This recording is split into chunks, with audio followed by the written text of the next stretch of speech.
Olá, empresários, tudo bem com vocês? Hoje aqui eu estou recebendo aqui meu amigo Dr. Anderson. Tudo bem, doutor? Gratidão, meu irmão, por você ter vindo aqui, aceitou o convite de prontidão. Queria mais que você falasse quem é Dr. Anderson? Eu que agradeço aí o convite, Cleiton. Oportunidade de estar aqui com vocês, bater um papo aí sobre ortopedia, sobre o dia a dia do consultório do ortopedista, focar muito em atividade física, que é a minha metodologia de trabalho, eu foco muito nessa questão da atividade física. E Dr. Anderson, natural do Natal, faz 8 anos que eu moro aqui em Caicó. Meus pais são nascidos aqui em Caicó, mas foram cedo para Natal. E eu sempre fui envolvido com essa parte de esporte, sempre pratiquei esporte na escola, durante a faculdade.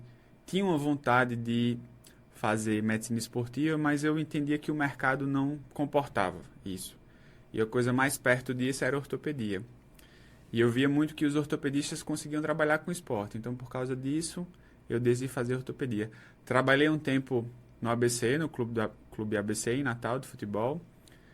E depois fui para São Paulo fazer minha residência. E lá em São Paulo tive a oportunidade de trabalhar no Comitê Paralímpico Brasileiro. Fui convocado para as Paralimpíadas de Londres, 2012, mas não pude ir por causa da residência. Meu chefe não me liberou, porque eu tenho que passar um mês fora. E eu acabei não indo, mas foram experiências que me enriqueceram demais essa questão e a minha concepção da importância da atividade física no dia a dia da gente, no dia a dia dos pacientes. E isso, junto o fato de eu ser casado com uma de eu ser casado com uma fisioterapeuta, isso me deu muita essa noção da importância da atividade física, do exercício na reabilitação e no tratamento de paciente com dor. Então, é muito comum eu receber no meu consultório o paciente chegando reclamando com dor, dizendo: doutor, eu já passei em tudo que foi médico, já fiz tudo que foi tratamento e não melhoro dessa dor no joelho, que é a minha especialidade. E eu pergunto: mas o que é que você fez de tratamento de exercício? Não fiz nada. Meu tratamento foi só remédio. Eu sempre falo para os pacientes: só remédio não é tratamento. Então, quantas vezes você, de repente, já passou com a dor nas costas, com a dor no joelho, por alguma lesão, algum mau jeito que você deu, e você vai no médico, o médico fala: ó, toma um remédio aqui, às vezes faça esse exame e pronto. E é importante, tem alguns estudos que eles mostram isso, que uma das coisas mais importantes na consulta é a educação em saúde. Isso eu levo muito a sério. De eu chegar e explicar para o meu paciente o que é que ele tem, por que está acontecendo aquilo, desenhar para ele o tratamento, como é que vai ser, ó, a gente vai seguir por esse caminho, se não der certo por aqui, a gente vai por aqui, e mostrar para ele, acima de tudo, que o tratamento sempre vai ser atividade física. Muitas vezes o paciente, ele acha que o remédio é a salvação. Ele quer tomar o remédio e resolver o problema dele, tchau. E eu sempre falo para ele: seria muito bom se os nossos problemas fossem resolvidos, a gente pegando as coisas na prateleira. Mas infelizmente não é assim. Então, é tipo perder peso. Todo mundo, teoricamente, sabe como é que perde peso. Você faz uma dieta e faz atividade física. É simples, não é fácil. Difícil é você executar isso, como tantas outras coisas na nossa vida que a gente sabe como é que faz ou como deveria fazer, mas a gente simplesmente não consegue fazer. E a gente tem que ter essa concepção, a gente tem que ter essa empatia com o paciente, muitas vezes, de a gente entender o lado do paciente. Uma coisa que eu acho, que eu falo para os pacientes, a gente não conversa sobre peso no consultório. Então, eu estou cansado de receber paciente, chega para mim e fala: doutor, eu passei no médico tal e o médico falou que se eu perdesse 20 quilos aqui, eu resolvi essa minha dor no joelho. Tá, aí vamos lá, vamos avaliar essa frase aí. Então, poxa, quem está acima do peso, não está acima do peso porque quer. Quem está acima do peso, geralmente, já fez muitas tentativas de reduzir o peso e não consegue. E aquilo gera uma frustração para ele. Poxa, já tentei perder peso, não consigo, já tentei perder peso, não consigo. Aí você vai para o médico e o médico fala para você: você só vai melhorar dessa dor se você perder peso. Então, na cabeça do paciente fala: lascou, né? Se para eu melhorar da dor, eu tenho que perder peso, é uma coisa que eu nunca consegui, pronto, tô lascado, vou sentir dor pro resto da vida. E os estudos, eles são muito claros nesse sentido, que na questão da dor é muito mais importante você fazer uma atividade física, ter esse trabalho de fortalecimento muscular, do que você perder peso. E o que é que acontece no consultório? Os pacientes voltam, eu encho o saco de todo mundo para fazer atividade física. Não tem uma prescrição minha que não venha acompanhada de uma atividade física. Tem que ter. E o paciente volta depois de 3 meses e fala, doutor, e a dor? Passou. E o peso? Todo do mesmo jeito. Às vezes é uma mudança de massa, né, de massa grossa para massa magra. A massa magra ela pesa mais, o músculo pesa mais, você acaba não perdendo peso, mas relativamente você perdeu. Mas a sensação do paciente é que ele manteve o mesmo peso, mas a dor foi embora. Isso mostra o quê? Isso mostra que a atividade física ela vai ser muito mais importante do que a perda de peso no controle da dor. Só que quem é que faz isso? Quase ninguém faz isso, quase ninguém dá essa importância. Graças a Deus as coisas estão mudando e a gente está vendo cada vez mais profissionais médicos preocupados com isso, preocupados em estimular o paciente a fazer uma atividade física de força. Porque não adianta também a gente só fazer caminhada. A caminhada não vai trazer ganho de massa muscular. Então é uma academia, é uma natação, é um pilates, é um funcional, um crossfit, alguma coisa que trabalhe mobilidade e fortalecimento da musculatura. E assim, é uma construção de hábitos. Você vem de uma mudança dessa, né, Cleiton? De mudança de hábitos, de construção de bons hábitos. Aí você começa a fazer atividade física, aí quando você começa a se empolgar, aí você sente a necessidade, de repente, de começar a melhorar a sua dieta, a sua alimentação. Aí quando você começa a melhorar a alimentação fazendo atividade física, você começa a ter a necessidade de ter um sono melhor, mais regulado. Aí quando você tem isso, pronto, aí parece que explode a cabeça.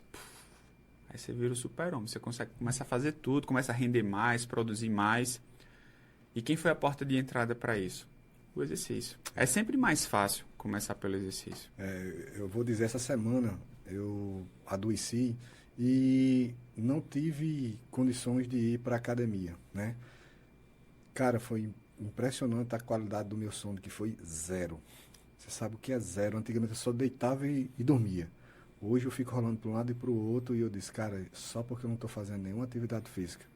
E a gente geralmente negligencia essa questão do sono. Fica nesse workaholic que querem trabalhar demais e tal.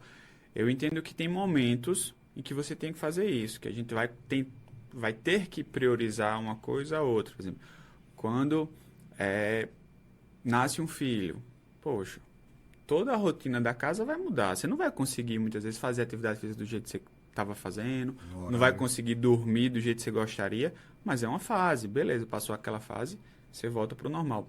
O que você não pode achar é que é normal passar a vida toda dormindo 4, 5 horas.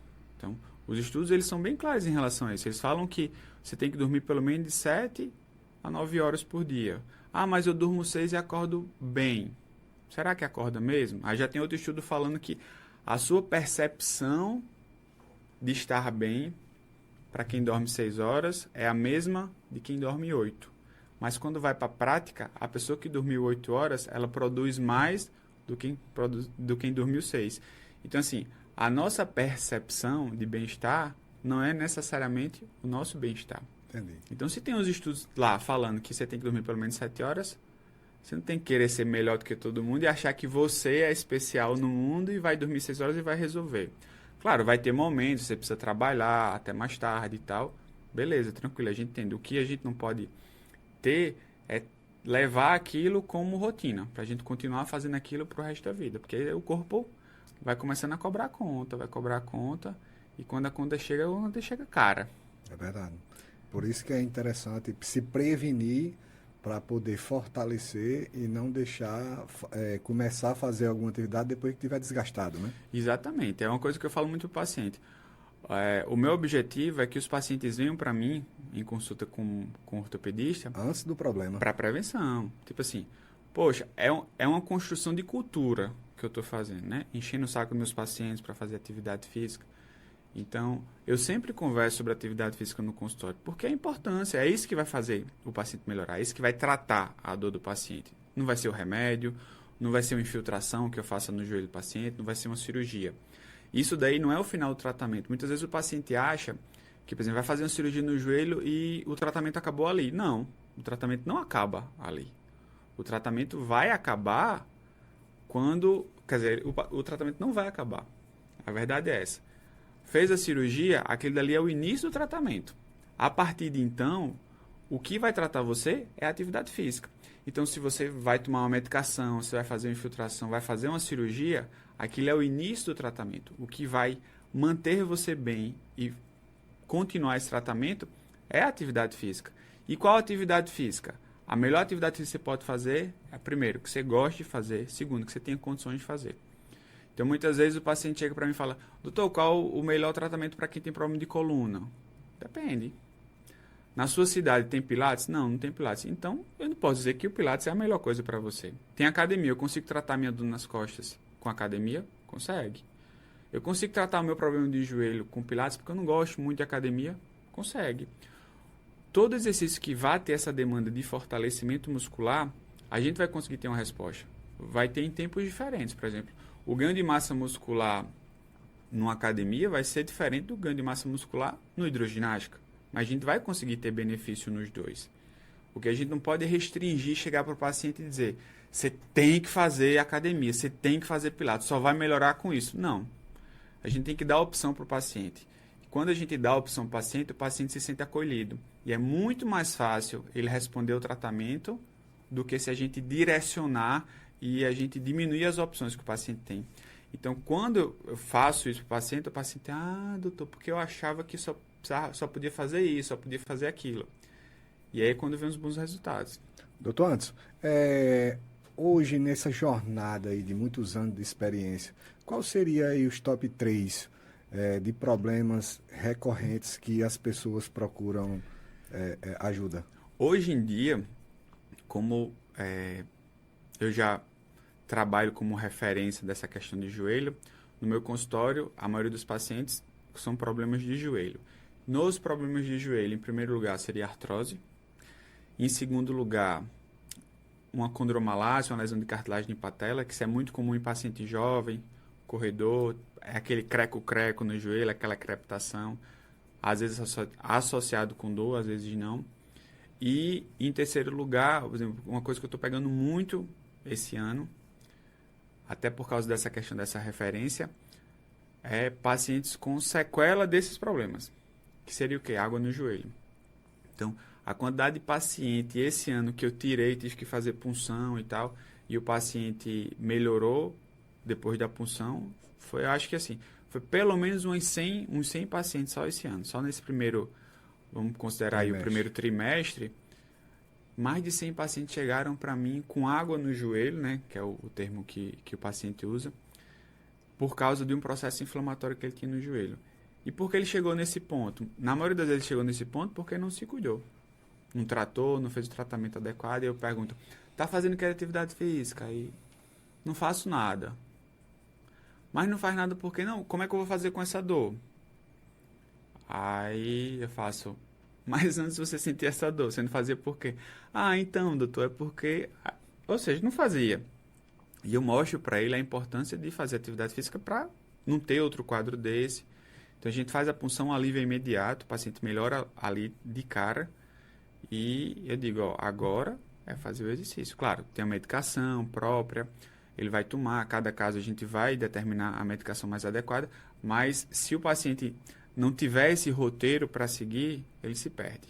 E fica só tomando remédio, quando toma remédio, melhora. Passou o efeito do remédio, volta a sentir dor. No geral, falando no geral, então, com certeza, dor na coluna. Dor na coluna é o carro-chefe do ambulatório de ortopedia. A dor na coluna ela vai ser multifatorial. Então, muitas vezes a pessoa chega no consultório e fala: eu tenho dor na coluna porque eu tenho a postura errada, né, doutor? Não necessariamente. A dor na coluna ela vai depender de vários fatores. Se você passa muito tempo em pé, se você passa muito tempo sentado, se você faz atividade física, como você está executando aquela atividade física. Muitas vezes você está na academia, está executando o exercício da forma inadequada, isso vai causar dor. Então, a gente tem que levar em conta todo o contexto que o paciente está inserido, tanto em casa, como no trabalho, como na atividade física, para a partir de então a gente ver qual a causa da dor e tratar da melhor forma. Porque as pessoas ficam achando, sempre batendo nessa tecla de postura, de postura, de postura.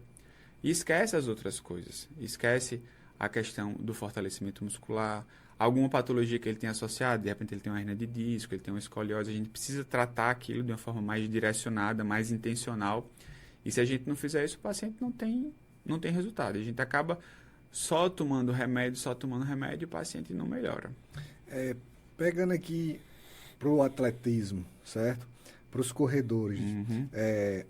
Eu vejo uma pergunta muito frequente, que eu acho que é bem pertinente fazer essa pergunta aqui, sobre o tênis. O tênis influencia num desgaste, um mau tênis ou um tênis não apropriado? Ele influencia num problema de coluna ou de joelho ou não tem nada a ver? Vamos lá. Ele pode influenciar. Então, tem alguns fatores que a gente tem que determinar. Então, uma coisa que as pessoas que não estão acostumadas a correr, elas não costumam prestar atenção, é o tempo de uso do tênis, a quilometragem do tênis. Então, os tênis eles vão ter em torno ali de uma vida média entre 400 e 600 quilômetros. Tem uns tênis que vão ter mais, outros tênis que vão ter menos.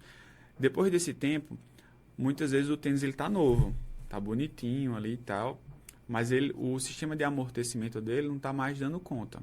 E ele começa a sobrecarregar, dependendo do seu nível de treino, do seu nível de corrida, o quanto está o seu pace, ali, o volume de treino, você vai começar a sentir dor. Uma coisa importante, por exemplo, às vezes eu pego muito corredor que corre aqui na BR e ele vai por um lado e volta pelo outro. E como a pista não é reta, ela tem aquela ondulação no final, ele acaba sobrecarregando. Por exemplo, se ele vai no sentido de Caicó-Jardim e volta no sentido Jardim-Caicó, ele vai sobrecarregar o joelho direito. E muitas vezes ele vem com, que a gente chama que é o joelho do corredor, que é a síndrome do trato iliotibial, uma dor na parte lateral do joelho. Muito por causa, sempre correndo de um lado, sempre sobrecarregando o lado direito. E muitas vezes eu faço, você vai e vai voltar pela mesma via. A dor resolve. Então, o tênis tem uns estudos recentes que falam assim, o tipo do tênis não vai influenciar em lesão. Então, você vai ter tênis aí de 300, 400 reais e aqueles super tênis aí com placa de carbono e tal, de 2.000 para lá. Então, esses tênis, eles vão ter o sistema de amortecimento, vão proteger sua articulação, mas ele não previne lesão. Então, antes da gente ter esse super tênis, os tênis anteriores, eles não causavam lesão. Então, a gente tem que... Muitas vezes a gente fica pensando, querendo botar a conta no tênis, e a gente abre mão de um treinamento, de um fortalecimento muscular. Então, a gente começou a correr aí. Quem começa a correr e vai para a primeira corrida, pronto. Foi para a primeira corrida, lascou, foi picado pelo bicho da corrida e já era, né? E não sai mais nunca desse hábito da corrida. E uma coisa muito comum em quem está começando a correr é querer baixar o pace. Então fez uma corrida ali de 5 km, fez para 30, um pace de 6, e fala, agora eu vou começar a treinar. E nesse começar a treinar, ele pensa logo, vou comprar um super tênis. Vou comprar um tênis com amortecimento mega power aí, e isso vai fazer correr o melhor. Não vai. O que vai fazer você correr melhor é você treinar mais e você ter o trabalho de fortalecimento por trás. O trabalho da academia, da musculação, do fortalecimento muscular direcionado para a corrida, ele vai ser muito mais importante do que o tênis. O treino em si, você fazer um treino direcionado com um professor, com um treinador, fazendo sua planilha de treino, vai ter um efeito muito maior do que o tênis. Você botar um tênis novo, super tênis, não vai fazer você correr mais rápido. O que vai fazer você correr mais rápido é um treinamento adequado, com fortalecimento muscular e sendo orientado pelo profissional. Então, muitas vezes o paciente qual o tênis? Você está treinando? Se você não treinar, você não vai evoluir, você não vai melhorar seu tempo. Se você só mudar o tênis, de repente você não vai mudar, não vai deixar de ter essa dor. Por quê? Porque a dor é por causa de uma fraqueza muscular. Então essa dor que você está sentindo não é porque o seu tênis não é adequado, é porque a sua musculatura ela não está fortalecida de forma adequada para a sua corrida. E aí o paciente para, porque assim, é muito mais fácil você trocar um tênis do que você ir para uma academia. Você fazer um trabalho específico, muito mais cômodo. É aquela coisa que eu falei de você resolver seus problemas pegando alguma coisa da prateleira. Então, se a gente não orienta o paciente da forma adequada, o atleta da forma adequada, começa a não ter resultado. Mitos e verdades. Qual foi o que é que pergunta muito aí? Eu imagino que deve ter perguntas de todos os tipos Tem, aí. tem umas engraçadas. Por exemplo, o paciente, essa eu sempre conto no consultório. O paciente chegou para mim e operou o joelho. Fez uma cirurgia de ligamento cruzado anterior. E pergunta, o pessoal fica muito preocupado, o que é que pode e o que é que não pode fazer. Aí chegou um paciente uma vez e perguntou: doutor, eu posso cortar o cabelo? Aí eu olhei pra ele, aí a esposa: doutor, pelo amor de Deus, diga que pode, porque eu não tô aguentando mais esse cabelo grande dele, não. Pode cortar o cabelo. As pessoas têm um mito de que, por exemplo, mexeu no joelho uma vez, o joelho nunca mais é o mesmo. Então isso era antigamente, porque a gente não tinha os recursos que a gente tem hoje de cirurgia de joelho. Então, antigamente, quando você mexia no joelho, você machucava muito o joelho. Causava uma lesão de cartilagem, uma lesão de menisco. Estruturas que estão ali dentro do joelho que fazem parte, que trabalham para manter um amortecimento mais adequado, para você não ter dor. Hoje em dia, não. Por exemplo, eu já operei meus 2 joelhos. Eu sou cirurgião de joelho e tenho meus 2 joelhos operados. 2 lesões de ligamento, jogando futebol, e operei para voltar a jogar. Hoje, praticamente eu não jogo, praticamente só na corrida mesmo. Tô atleta de corrida e muito satisfeito, assim, realmente quando você entra nesse mundo da corrida é difícil sair, porque só traz benefícios, saúde e tudo. E meu joelho, não sinto dor, nada, mas não sinto por quê? Porque eu faço esse trabalho de fortalecimento muscular, me preocupo com isso. E é isso que faz com que o meu joelho não tenha dor. Entendi. Né? Outro mito muito grande em relação à coluna: quem tem hérnia de disco não pode fazer esforço, não pode ir para academia. Então, 85 a 90% dos pacientes com hérnia de disco, quando eles têm dor, ele tem dor não por causa da hérnia, é uma dor de caráter mecânico muscular. Foi feito um estudo, pegaram 200 pessoas que nunca tinham tido dor nas costas e fizeram ressonância da coluna em todos eles. 25% tinha hérnia de disco e nunca tinham sentido dor. Então, o fato de você ter uma hérnia de disco não quer dizer necessariamente que você vai ter dor. E em você tendo, não quer dizer que toda vez que você sente dor, vai ser da hérnia. Então, eu tenho pacientes, eu tenho colegas, eu tenho amigos que têm hérnia de disco e malham, correm, fazem tudo e não tem dor. Agora, não tem dor por quê? Porque faz esse trabalho de fortalecimento muscular, de estabilização da coluna. Então, a gente vem de uma medicina recente, de uma ortopedia recente, que eu fico brincando que é o ortopedista terrorista, que você chega no consultório e nada pode. Então, você chega no consultório, aí o ortopedista olha para você e fala: rapaz, você tem esse problema de hérnia de disco aí, o futuro vai ser uma cadeira de roda, e se você não cuidar, você, em menos de 10 anos, está sem andar. Aí eu chego para o paciente e pergunto: o que é que ele quer dizer com não se cuidar? Você está no médico fazendo o quê? Você está no médico se cuidando, né?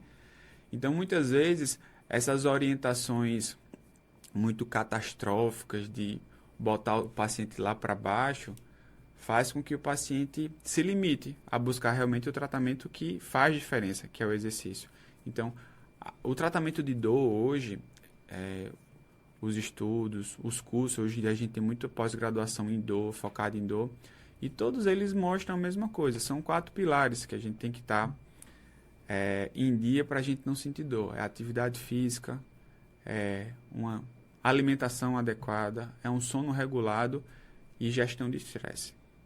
Controlar não tem como a gente controlar. Estresse a gente vai ter, preocupação a gente vai ter. O que a gente precisa é ter um bom gerenciamento desse estresse. Esses 4 pilares estando em dia, muito provavelmente você não vai sentir dor. Vai sentir dor, uma pancada, levou um trauma, alguma coisa, tudo bem, você vai sentir dor. Mas essa dor crônica de doenças degenerativas, de artrose, de hernia de disco, essas coisas, você provavelmente não vai sentir dor, contanto que você tenha sempre esse quarteto em dia. Então, hoje em dia, no consultório, a gente tem que ver um paciente como um todo. Então, o paciente chega para mim reclamando de dor, eu faço atividade física, mas eu começo a conversar com o paciente e começo a perceber que ele está muito ansioso. Aí eu pergunto: como é que está seu sono? Estou dormindo bem, não. E aí começa a conversar e eu vejo que o problema dele é muito mais a questão da ansiedade, a falta de sono. Porque quando você está estressado, quando você não está dormindo bem, você fica mais sensível a dor. E se a gente não for em cima disso, não tratar isso, o paciente não vai melhorar. Então, no tratamento da dor crônica, você tem que tratar o paciente. Muitas vezes o paciente chega para mim e pergunta: doutor, você só trata de joelho? E eu respondo: não, eu trato de pessoas que têm problema no joelho. Então, se eu não olhar o paciente como um todo, as dores do paciente, tanto as dores físicas como as emocionais, eu não vou conseguir tratar a dor dele. Se eu me restringir a só dar o remédio, ele não vai melhorar. Eu tenho que tratar ele como um todo. E dessa forma, eu estou conseguindo ter resultados. Os pacientes melhoram. Você comentou aí sobre que a medicina ela evoluiu muito. Antigamente, quando ia fazer uma cirurgia no joelho, era muito invasiva e danificava. Por isso que o seu comentário que você questionou que geralmente quando fazia nunca mais era o mesmo, né? Uhum. Aí eu pergunto, em relação o que é que a tecnologia vem ajudando a medicina? Tá um negócio absurdo. E a gente tá até tem até dificuldade de acompanhar toda essa evolução. Inteligência artificial chegando aí, a gente não sabe ainda direito o que é que vai acontecer.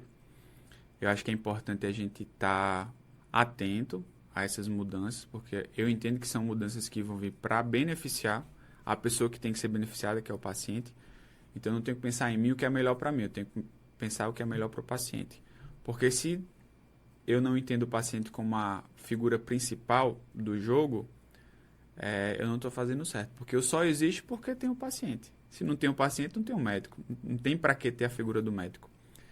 E na cirurgia de joelho, a gente já tem uma evolução muito grande em relação às cirurgias robóticas. Hoje em dia, a grande maioria das cirurgias de joelho são cirurgias por videoartroscopia. A gente não abre mais o joelho.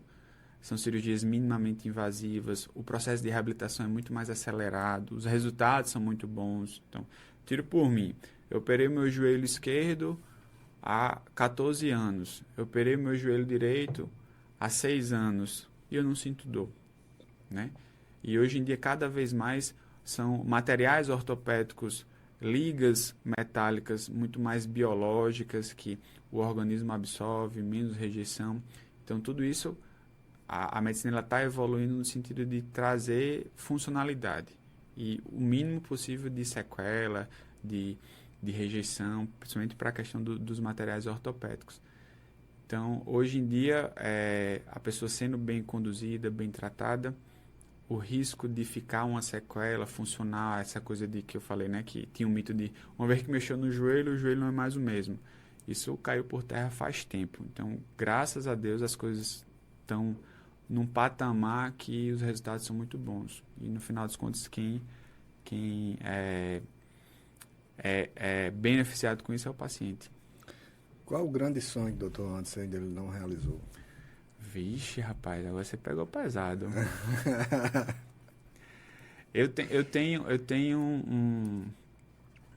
vamos lá. Um sonho profissional, eu diria que é conseguir trabalhar só com medicina esportiva. Eu tenho esse passado, né, no esporte. Sempre fui um apaixonado por esporte. E eu entendo que eu sou assim, eu agradeço a Deus todos os dias por ter a oportunidade de conseguir acordar e sair para trabalhar todos os dias nas coisas que eu gosto. Então, eu entendo que são poucas pessoas que têm esse privilégio de trabalhar com o que gosta, de ter prazer. Muitas vezes eu chego no final da manhã, começo a atender ali perto das 7, dá meio-dia, que é a hora que eu saio para pegar as meninas na escola, e eu vejo, caramba, já é meu dia, passou 5 horas aqui, eu nem vi o tempo passar. Então, se eu não vi o tempo passar, é porque eu estava fazendo uma coisa que eu gosto, que eu sinto prazer. E eu adoro atender os pacientes. Eu falo que ainda vou lançar um livro que é O Médico que Gostava de Gente. Porque, infelizmente, hoje em dia, são as queixas dos pacientes, né? Cada vez mais a gente tem pessoas mais não preocupadas nessa questão de conversar com o paciente, dar atenção para o paciente. Mas é uma coisa minha, eu sempre gostei de gente, então eu gosto de conversar e tal. Com o paciente é a mesma coisa. Sempre tenho 2 xícaras de café na minha mesa, uma para mim e outra para o paciente. Se o paciente quiser café, ele toma. Se não, eu tomo café conversando com ele. Então é uma coisa bem, bem tranquila, o paciente se sente em casa. Mas eu sempre tive vontade de trabalhar com esporte. Tive essa oportunidade lá atrás, por questão de logística, eu não segui em frente, uma questão lá do Comitê Paralímpico, mas hoje em dia um sonho seria trabalhar só com a parte de esporte. E qual seria a dica ou qual seria o questionamento ou a pontuação que você faria para as pessoas que não cuidam da sua saúde?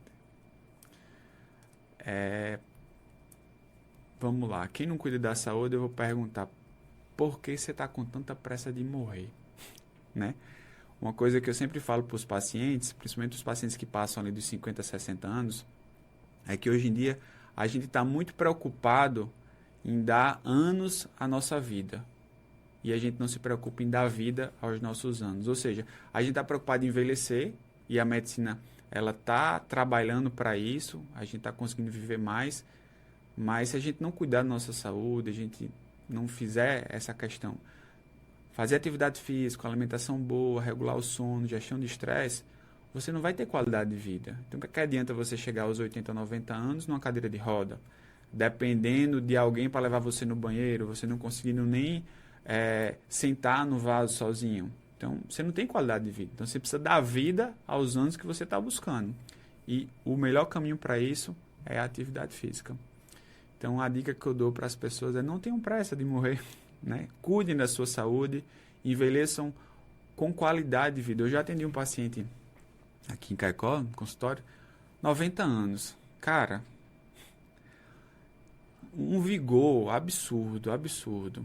Não só porque ela era magrinho, mas assim, praticamente não tem dor, mobilidade da coluna, do joelho, a cabeça, principalmente a cabeça dele. Rapaz, eu fiquei impressionado. Disse, a meta é chegar a 90 anos desse jeito. Poxa, é um cara que teve a alimentação adequada, se preocupou com a questão da atividade física. Claro que hoje ele não consegue fazer atividade física no mesmo vigor que fazia, mas mantém uma caminhada, faz uma atividade na piscina. Então, assim, é uma pessoa que se preocupou desde cedo com a questão da qualidade de vida.